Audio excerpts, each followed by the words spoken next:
Maraming Pinoy ang nangangamba dahil sa panukalang paglilimita sa bilang na maaaring mabigyan ng green card. Kung may isa sa batas, maapektuhan ng panukala ang 400,000 Pilipino na gustong tumira at magtrabaho sa Amerika. Narito ang aking report. Ang pag-aasawa ni Junelisa ng Amerikano ay isang hakbang daw palapit sa kanyang American dream. Bakit ka nagkaroon ng ganong ideya na mas magandang buhay sa Amerika? Kwento, ganon. Tapos sabi ng asawa ko, hindi daw madali daw po doon. Pero siguro po kung masipag ka lang, maghanap ng trabaho, ganon po. Kaya lang namatay ang asawa niyang Amerikano. Nakapila siya ngayon sa US Embassy sa Maynila.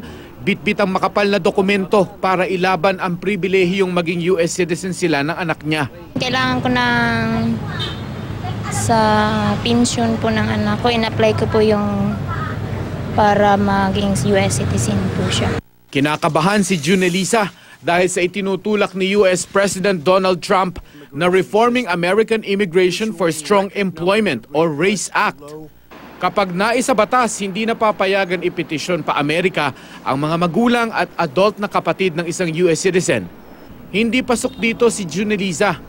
Kaya lang sa ilalim din ng panukala, babawasan ng kalahati ang 1 milyon kada taong green card o permanent residency na ibinibigay ng Amerika.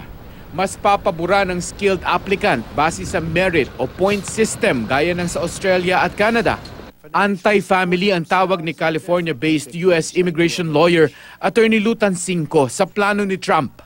Almost 400,000 family members of Filipino descent waiting to be reunited with their U.S. citizen petitioners will lose out on their opportunity to immigrate to the United States. Napakalaking banta raw ito sa maraming Pilipino sa Amerika. Sabi ni Attorney Tancinco, kumikilos naman daw ang mga Filipino-American Advocacy Group para maglabi sa U.S. Congress kontra sa RACE Act ni Trump. Sa Nobyembre, maaaring makaharap ni Pangulong Duterte si Trump. If we see that it would affect the interests of our kababayans, then I'm sure the President would be taking that up with President Trump in a bilateral meeting should it materialize in November. Para naman sa Filipino immigration rights activist na si Jose Antonio Vargas na nakabase sa Amerika, may tuturing daw na ethnic cleansing ang panukalang batas.